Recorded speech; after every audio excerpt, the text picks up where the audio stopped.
You've seen the awesome room setups on shows like Critical Role, High Rollers, Dimension 20. Have you ever wondered what it would be like to have a room like that in your house? Today we sit down with Daniel Hanzlian. Am I saying that right? That's correct. Perfect. Perfect. And we're talking about building a game room for D&D or other role-playing games exactly like that, where it fits the bill of total immersion. So welcome to How to Be a Better DM. Like I said, we are joined by Daniel Hanzlian today, and I'm Justin Lewis, your host, here with Tanner Wayland. Go ahead and say hi, Tanner. Hey, guys. And this is the show for dungeon masters who want to make better sessions without going to college for an acting degree or becoming a writer. You just want to do better without spending years and years and years. And we're excited to talk about today's show. So let's just dive right in. First of all, Dan, thanks for being with us. Thanks for taking time out of your day. Happy to be here. Yeah. First question I wanted to ask, what are the biggest benefits you've seen from building out the game room that you have? Well, we used to play in my living room, or dining room, I guess it is, but basically the living room. And then eventually I was like, I think I could do a little bit better. I think we could make something out of this. So we ended up building this table. And ever since we built the table, everything's kind of built off from there. But ever since then, it's kind of enhanced every little bit of the game, because every time I add something to the game room, it feels like everyone gets a little bit more immersed. Like even so much as like the candles or the walls and stuff like that are in my setup, it just feels like it's added a little bit more immersion, so I don't have to focus so much on myself and doing all the acting and all that. I can kind of rely on the setup to kind of take care of some of the little pieces of D&D that kind of make it what it is. So, absolutely. I think for podcast listeners, I should probably describe to you the room that if you go to his Instagram, it's actually Danzlian the DM. So DANZLIAN the DM. You can see what I'm talking about, but in the middle of the room, you have this very large table. And the best way I could describe it, I'm guessing 8 feet across at its widest point, right? It's actually 12 feet. 12? Yeah. Oh my gosh. That's 12 feet by, I think it's 10 and a half feet. That is awesome. Length. Yeah. So, and the corners are, I guess you would consider them tapered or cut. So a person can actually sit on the corner. There are a total of 8 seats around the west, east, and south sides of the table. And the north side is the DM spot, which is actually inset, probably, I'm guessing, 2 to 3 feet into the table. Correct. Yeah, it's about 2 to 3. So that's awesome. And the table is finished with this nice kind of a little bit darker finish. Not the darkest I've seen, but not the lightest. And in the middle of the table is this pretty big TV screen facing up that you put minis on and things like that. So that's just the table. Behind the table and on the walls are kind of a stone fascia, right, on the walls. And then there are candle sconces throughout the room, and then ivy hanging. There's a shield behind the DM seat. It's really just an amazing thing. Also, if you look up and you're in the middle of the room, you see kind of a cloudy sky with kind of cotton and LEDs up above the cotton, so it kind of gives the thunder effect. It's a really cool setup. So obviously, with all of that, you said you started with the table, which I think is a really interesting thing, because that's how you with D&D, you start with filling up the table. So what gave you your idea for the table that you wanted? So initially it was a friend of mine and I worked together, and we had the initial group was basically just work people. So, well, we were building tables, not like actually just kind of assembling tables, because we worked at a furniture store. And we were doing, basically, we would build the tables and then they get sent out from the warehouse and they go to other people's houses and stuff like that. So we were getting into the furniture side of building stuff.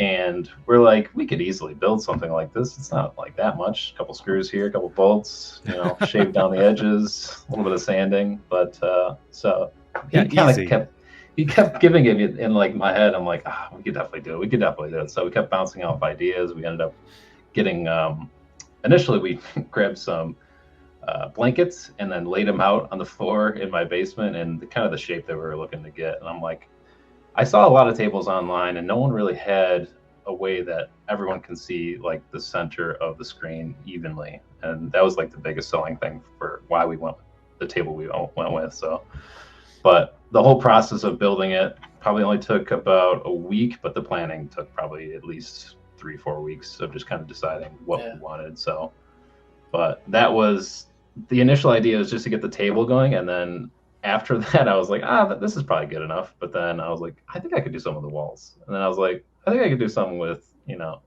everything around the table. So it just evolved from just building that initial table. And again, the real reason why I wanted it was for the screen, because initially I was drawing hand maps, and it's cool, but it takes a lot of time. And then I kept seeing all the digital maps that are available, and I was like, oh my God, if I could just get a TV on the table, we're good to go. Oh, yeah. So. And the nice thing is, since it's built into the table, because I've had one where it's, it's just like in a box and you put that on your current table and it takes up a lot of space. And so it's a lot better that way. Now, here's a question. With hindsight, obviously it's a great table. With hindsight, is there anything you would have added to it at this, like now that you've used it for a bit? I have some plans to potentially make some additions. Yes. Maybe something with fog. Ooh. I'd like to have some holes underneath in a way that they can maybe funnel some fog into. Obviously some more LEDs. Obviously everything's LED of course. out, but LEDs are easy nice to put on there. But love it. Maybe even some speakers built into the table, give it a little bit of rumble effect. Could be kind of cool. But that'd be sick. All of these are obviously things you could do now. But if I was going to redo some things, I would probably just try to do the woodworking a little bit better. But it was the first table, so I couldn't really. So there's little cracks and little creases and stuff like that. But at the end of the day, I think it turned out way better than I would have expected. Because, I'm not a carpenter by any means. So I love that, because it's, for everyone listening, keep in mind that it's like, even if you don't feel confident, you don't have to do it once and do it perfect. Like obviously you did very well, but like for help. yeah, but like in the end, it's like, hey, you can make a pretty good first version, and then with time you can be like, oh, next time I try this, I'll upgrade it in these specific ways. You don't have to be perfect the first time, and the same goes for the other aspects of your room. You don't have to get everything right. You can start with a starting line, and then everything moves from there. It's just about getting started. Yeah. I'm a big proponent of dip your toe in, and then if you like it, go the next like half centimeter, right? So the next big question that comes to my mind, I'm kind of an Ebenezer Scrooge. How much did just the table cost to where it is today? So the initial table itself cost roughly between $1,200 to $1,400. So that's with the TV costing almost half of that. So yeah, that makes sense. Which is huge, because they go for a lot more than that. The TV is a 55-inch Samsung TV, which ended up being, I think, $650 when I bought it. Wow. And the wood itself wasn't actually that much. Actually, the wood was probably only $150 because it's just pine. It's nothing like walnut or anything crazy. Sure. So. And then the felt was probably one of the more bigger expenses. The two big sheets of felt that cover, well, it's actually not felt, it's like a neoprene foam, kind of like a mouse pad. Like a dry suit? Yeah, like a dry suit. But that was probably almost $200. The two pieces, like each was $100. So. Dang. But yeah, it definitely, it wasn't expensive as I thought it was going to be when we first, because I was like, my buddy and I were going to chip in half, and then I ended up paying most of it because, again, it didn't cost as much as I thought it was going to be. Yeah. Because, my computer really costs more than the table. But yeah, everything else around the table has been just, again, little add-ons. But my whole goal with the whole room is that everything could be taken away. So even like the walls, like I didn't want a permanent solution because, again, if you ever had to sell your house, people having a dungeon in their basement would be a little weird. So depending on the buyer. The other buyer's like 50 over asking, 50K over asking. Yeah, I'm paying everything for this table. Yeah. But the whole table is designed in the idea that it could be taken out and moved. Wow. So it's basically, you can cut it right in half, except for the base. The base is its own thing, but the main part of the top is just 2 pieces of plywood so that they can be taken off and then taken right upstairs. So that's really cool. Yeah. Tanner, do you have a question? You look like you were going to say something. No, I'm blown away because like specifically, I think that like, you know, some people might be like, oh, I don't have a friend who does carpentry. I don't have a friend who does. It's like, here's the thing. You don't have to do a table. You don't have to do things exactly how you did it. You can get like steps along it. Like I said that I used a box TV one that you put on the table. If you're just using hand-drawn maps right now and you're like, oh, I want to kind of upgrade it a little bit, you can make a like little holding box and buy a very cheap TV for not that much. And then same for anything you want to hang on the walls. Obviously, I mean, here's a question. That shield, where'd you get that shield from? It's actually just the Amazon purchase right there. That's I love it. It's not as heavy as like a regular shield device. It's more of a thinner metal, but the way I was looking for shields everywhere and I couldn't find anything I liked. And then I just like, I'm just going to go on Amazon, see if maybe they got something there. I was like, oh my God, this is exactly classic. Just needed something to hang behind me to kind of bring the center focus behind kind of that area. And again, gives a nice little backdrop as opposed to like just, I thought maybe cross swords would be kind of cool too, but kind of settled on the shield. Love it. Yeah. And my point there is that like, you can find cool random pieces of like stuff, like maybe you go into a farmer's market or to your local geek store, or you just go on Etsy and you can fill in your room with like a lot of cheaper things, but then have like some key pieces that people are like, oh my goodness, you must have spent so much, or man, this is so much. And then you're like, I got it on Amazon. My biggest thing that I would say for people, if they want like a cheap thing that like transform the whole room, is definitely the walls. Those walls, I mean, that is like the cheapest thing in my room is the walls, but I think it brings like the whole room together. And you can do that even in your dining room, your living room, wherever you want. I mean, those walls are basically just a kids party wallpaper, which costs less than $20. And then I took a backdrop from like a photography backdrop of wood planks, and I just cut strips of the wood planks and taped over the seams, and it's all basically pinned to the wall, but you can literally just tape it to the wall with like painter's tape or something like that, and you could just take it down whenever you want it. It's cheap. Dang. And so for this whole process, like, have you felt like it has had any drawbacks, or like maybe have you spent a lot more time than you expected, or has it been pretty good? Honestly, for the setup of it, some of the more time-consuming things, obviously the table took a while, but the most time-consuming thing was probably recently when I put that cloud ceiling in. But again, it's more of just like, a lot of that just is like an hour or two every day of like gluing and putting stuff together, and then actually assembling it doesn't take that long. But so far, I haven't really regretted too much of things that I've gotten. There's a couple things that I would like to get, but obviously they're expensive, projectors and stuff like that. But a lot of it, again, it comes down to costs, and it's like, can I really justify buying something that's $1,000, or is it all right how it is? I'm really glad you used the word justify. So, are you married? Do you have a significant other that you live with in the house? Yes, I am married and expecting a child soon. Congrats. That's awesome. Thank you. That is so cool. Mm-hmm. With being married, the natural question from one married man to another is, how in the world did you get your wife to sign off and say, yes, this is okay for you to do in our house?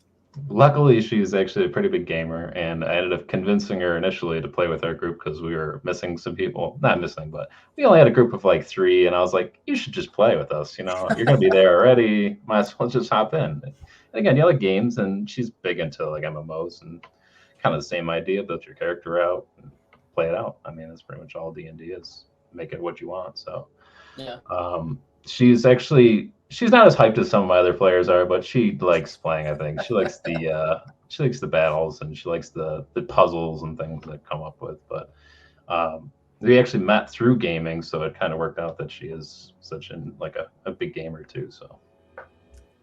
So I think you lucked out then. Mm-hmm. You chose rightly before you tried to convince. Yeah, it would have been hard to get a sports person into that, but Sure.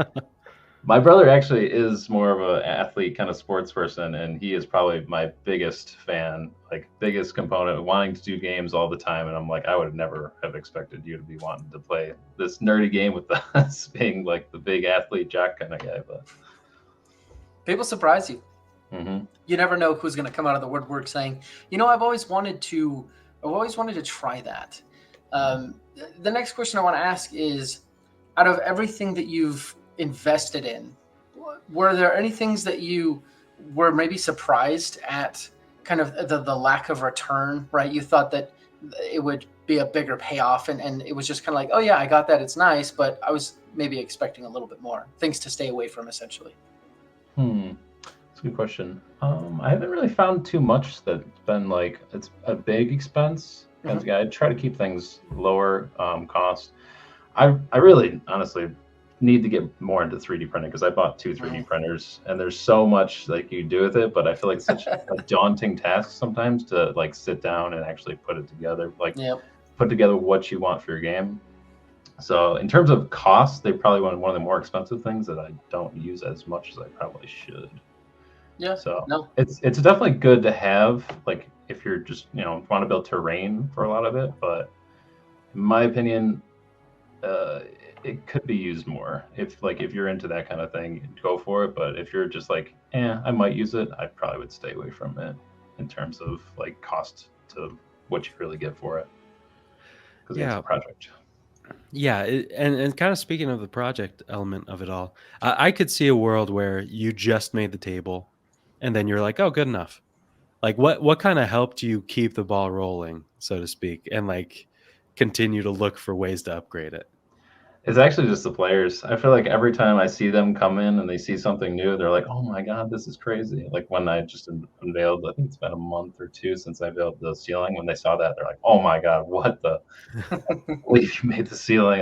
They every time they think it's like some professional comes in and does it. And I'm just like, it's not that hard. You just kind of you sit down, you plan it out, and then you try to make it as best you can. And again, nothing's gonna be perfect, so people are not going to notice the imperfections, but you will. Like everything about my table, I'm always nitpicking, but again, they're just like, "This is amazing. I don't know how you did this." And it's like, you just got to do it sometimes. And most people won't realize the little cracks. It's even when you're playing D&D, you don't like, you might like criticize yourself, but at the end of the day, some people love what you did. So Yeah, and I think that's huge. I love that kind of insight that like, hey, half the reason, sorry, the whole reason we're DMs is because we just like the reactions of the players, right?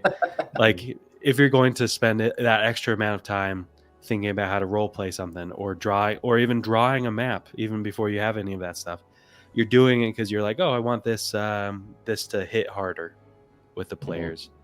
And so it's like, to some extent, like if you start that journey just by upgrading something, then you'll get a good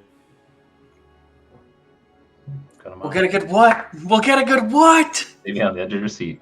Yeah. For the listener, Tanner is cut out right now. I know that his thought was very deep and provoking. While he's thinking about that or trying to come back on, let me continue with a different question. If you were to go back and Tanner, you're back. All I had to say, guys, I'm so sorry. All I had to say was that I think once you start like improving your game in your room, in your game room, then the ball gets rolling because your players just give you that feedback. Sorry, that was it. I know you guys were waiting. Well, it was a very fulfilling thought, I must say. Waiting for it. Exactly. So Dan, if you were to go back and do it all again with the knowledge that you have now, what things would you do first? Like, give us a step-by-step. This is what I would do first in order to create the optimal game room. Yeah, it's definitely, you want to make sure that you have the right space for what you want to do. Because again, my basement's pretty long and there's a lot of room with it, but even now I'm like, man, I wish I had a little bit different space, a little bit taller ceilings, a little bit this. But again, it's just deciding where you want it and then kind of building out from there. But again, I think a table, even if it's not built, just putting something in the center of the room to kind of fill the space that you want to have. And again, making it so even if you just have like a regular table, you can always add another table to it if you want like more DM space or something like that. But again, I feel like that's such a crucial area to kind of set in stone, and then kind of work your way out with. Again, I think walls is such a huge important thing because most people are looking at the walls at all times. You're usually like looking around, oh, looking around, oh, here's the walls. But if you can just build from the center out, I think that's probably the best. Again, ceilings are, I mean, the tiles on the ceiling are cool and all, but at the end of the day, that's not really that important. I think, again, what you have at the center of the table, and again, what you're doing with it, like whether it's a TV or just, if you actually have terrain that you're using, I think that's the most important thing to start with. So that's where I would have definitely started from again. Well, I think that's actually quite insightful because it actually describes D&D itself, right? We start in the middle and then we work our way out, filling out all the details and things like that. Dan, I've seriously enjoyed having you on the show. Let's close out with our final tip from each of us on this is what you want to do if you want to build a game room, i.e. more immersion for your players. And Dan, you can choose if you want to go first giving the tip or last. Go last. I want to hear what you guys have to say about this. All right. I can go first, Tanner, if you're all right with that. Okay. So, players, here's my tip for building out your game room. And the first tip, I'm going to cheat. I'm going to give two. First tip is to start, right? A lot of people, we've already said this in the show, a lot of people, they wait till the timing is right or till they have everything planned or till some other quotation mark. But you really just need to start. If you think of something, then go do that thing. And every little bit is going to help with your immersion. The next thing I would say is don't blow your cash on just the fanciest thing you see without looking for a cheaper alternative. Because like Dan said, as I was looking for wall fascia to put on, Home Depot naturally has like real stone that you can put on your wall. Now that has one effect, but obviously if you do kind of a cheaper version that's plastic, people still, they understand that it's plastic, but you still get the effect, right? So make sure you're not necessarily going for the fanciest option when you could find a cheaper option, especially if you don't know exactly what you want. Yep. Love it. For me, it's partially in the same vein. I would say, keep it simple, stupid, right? Like that's KISS. I think that when you're starting, focus on the main things, namely the wall, like the table, and maybe the lighting / music. Like focus on those main things first. Because as far as the other stuff, like the little bottles of dice, the little like the miniatures, things like that, those are all nice, but they can feel more like clutter rather than kind of revolutionary. And so if you're if you focus just most like, hey, if I'm going to save up money for anything, it's going to be for a tabletop TV, or it's going to be for some like you were saying, some cheap, affordable like wall hangings like that you can just put up and it suddenly changes. And as a bonus for that, if you don't have a room to dedicate, having things that are simple like that you can just put up with some tape, that you can just put on your existing table, things like that. It's a great way to start, at least until you eventually do have a space where you can just keep it always a game room, right? Mm-hmm. Absolutely. Yeah, those are great.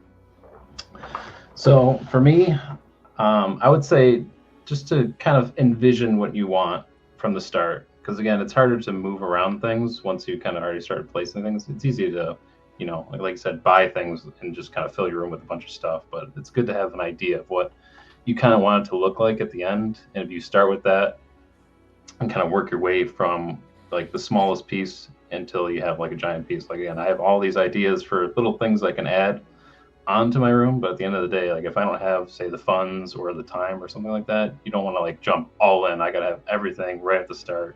Just kind of take little pieces by little pieces, add them into the room, because again, people will notice those things, and honestly it's probably better to have those little notices versus like everybody like I don't know where to look, everything's everywhere. And you just want to add little things, keep everybody on their toes. Your players are going to love seeing all the new things in your room. And again, I think that's the most important thing is to see the reaction of your players at the end of the day. So yeah, I love it.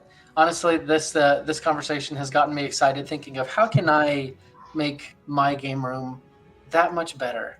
And I'm gonna have to talk with my wife and see if she'll let me. But more again, fun. thanks. Yeah, exactly. Thanks, Dan, for joining us on the show. Before we let you go, tell our listener how they can reach out to you, how they can support you, see what you're up to, all the things. Yeah, obviously, if you want to check out most of my stuff, I pretty much put everything onto my Instagram at Hanzlian the DM. I also have Twitter. It's kind of basically the same posts that I put up there. But anybody's feel free to reach out to me. I'm more than willing to help you with your setups, and I always send out my blueprints that I have for my table. Anytime anybody asks, I probably get at least a couple a week people wanting the blueprints, and I'm more than willing to kind of send those out, or even just help with ideas of what I did and kind of things that have worked for me. So definitely feel free to reach out and DM me anytime you want. I usually try to respond as long as it doesn't end up in the spam. I try to get it the day of. Excellent. Well, listener, we're going to let you go so that way you can go start building your game room. And we just ask you one quick thing.